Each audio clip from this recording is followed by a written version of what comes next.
In November 2019, a group of biology students from Asheville decided to spend a weekend in the mountains of North Carolina near Black Mountain, hoping to record nocturnal wildlife sounds.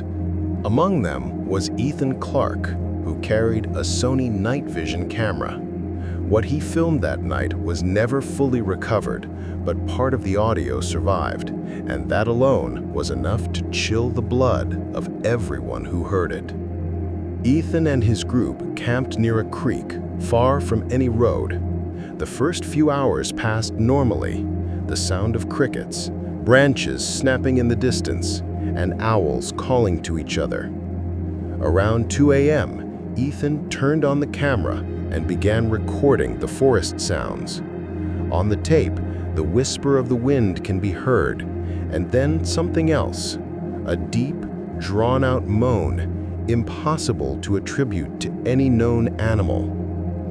At 2:16 a.m., someone in the group says, "Did you hear that?"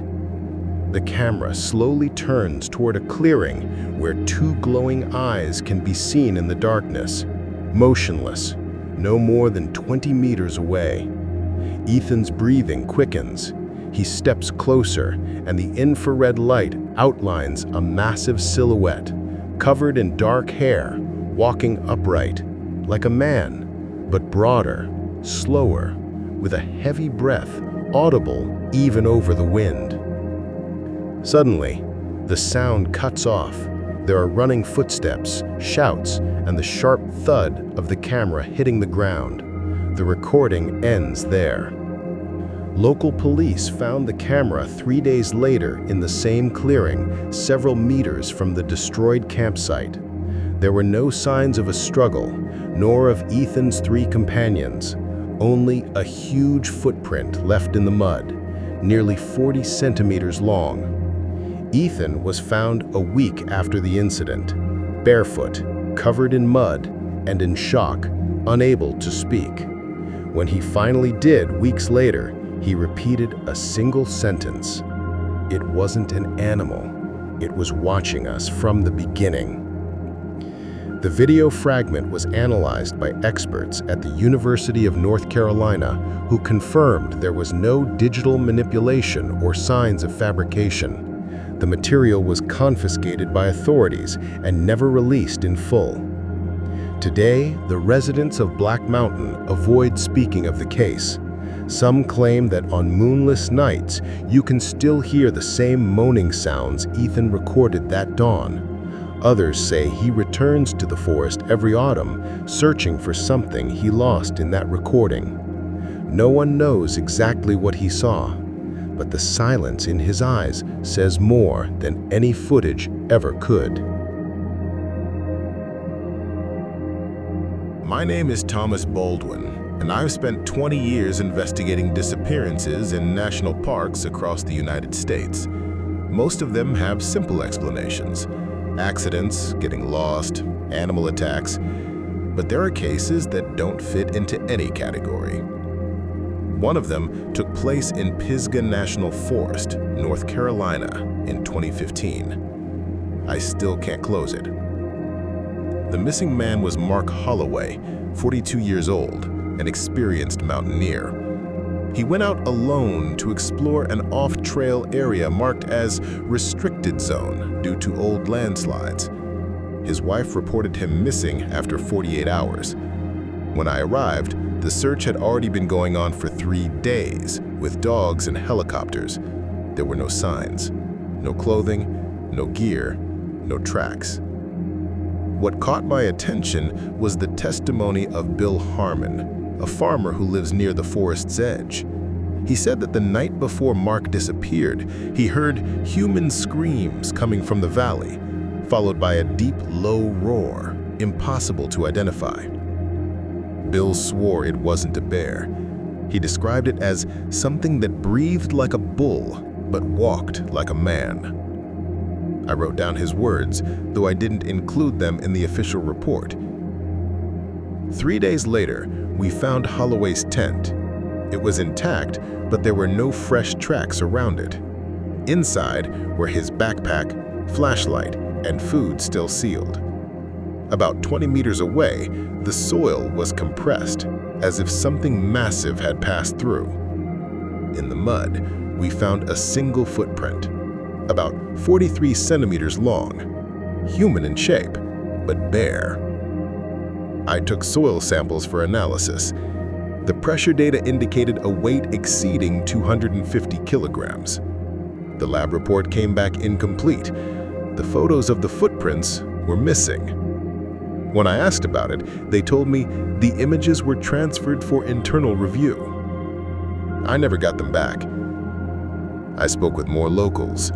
An elderly woman named Mary Cole told me something that chilled me to the bone. Don't look for him anymore, sir. This forest keeps what it doesn't want to show.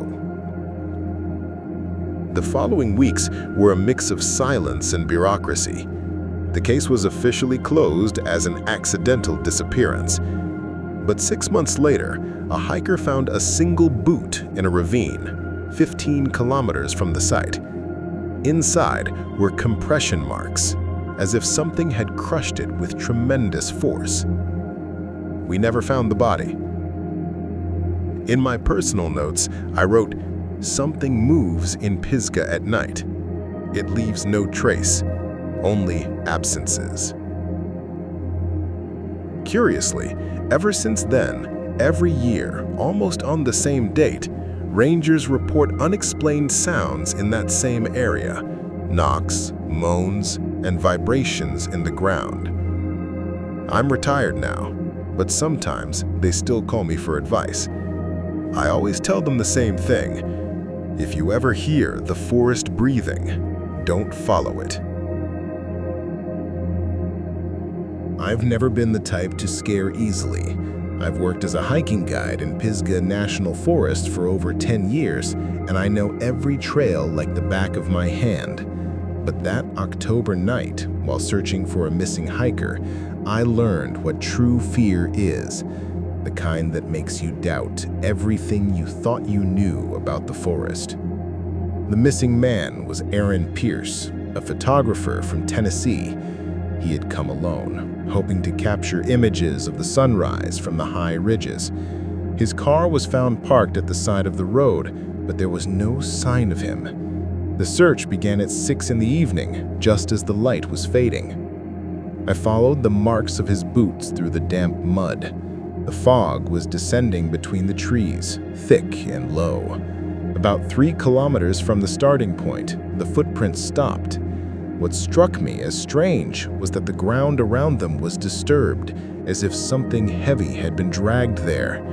There were no signs of a struggle, no blood, just broken branches, too high to have been snapped by a man. I kept moving forward. With each step, the silence grew heavier. No insects, no birds, not even the sound of wind, only my breathing. Then I heard it, a long, slow creak coming from the slope. Something was moving among the trees, something big. I froze, listening. I could hear it inhaling, as if it were sniffing the air. The smell of wet earth suddenly shifted to a sour animal stench. I didn't see its face, but I saw its silhouette, massive, crossing between the pines, walking upright and unhurried. The moonlight barely outlined the shape of its body, broad, covered in something dark, and so tall it nearly brushed the lower branches. The air turned cold. I crouched behind a fallen log and stayed perfectly still. I could feel the ground tremble with each step, each breath. It passed less than 10 meters from me. I heard a strange sound, a deep moan followed by a clicking noise that echoed inside my chest. I didn't run. I didn't scream. I just waited for it to leave. When it finally did, I stood up on trembling legs. The footprints it left were deep, human-shaped, but enormous. Beside them, I found Aaron's cap, damp, and nothing else. The rescue team never found his body. They said maybe he fell into the ravine or was attacked by a bear. But in that area, There were no signs of a struggle or a fall, only that silence, that hollow stillness of the forest that feels like it's watching you when you think you're alone. Sometimes when I walk that same trail, I feel something with me. I don't see it, I don't hear it, but the entire forest goes still, as if it's waiting for it to happen again. My name is Daniel McAllister. I've worked for the North Carolina Forest Service in the Pisgah National Forest for 27 years. I've never been one to believe in stories. I've seen bears, cougars, elk, strange things, yes, but always with a logical explanation. Until the night of August 14, 2022, when I was assigned a routine patrol near the old lookout station at Craggy Gardens. It was 3:40 a.m. when my radio stopped working. There was no signal and my GPS showed coordinates that didn't match my location. I thought it was just a technical glitch. I stepped out of the truck to clear a trail blocked by fallen branches, and that's when I heard it, a long, guttural growl that made me freeze. It was deep, almost human, but with a vibration I could feel in my chest. I turned on my flashlight and aimed it toward the trees.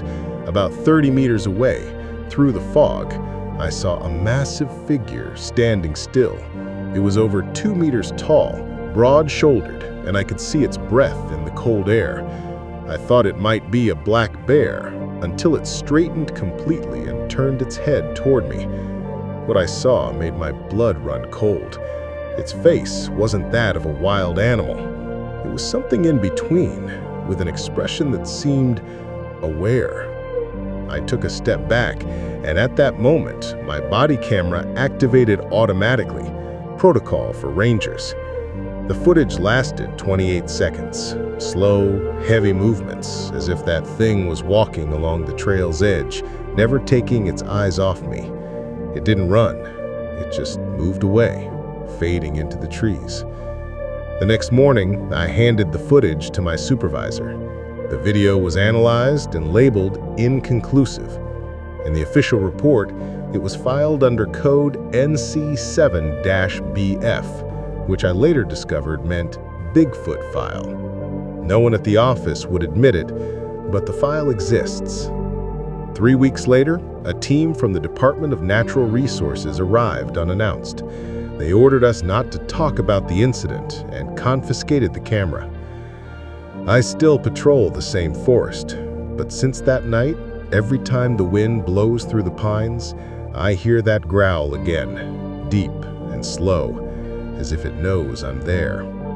I have no proof, only the certainty of what I saw, and the footprint left behind my truck, 41 centimeters long, perfectly defined.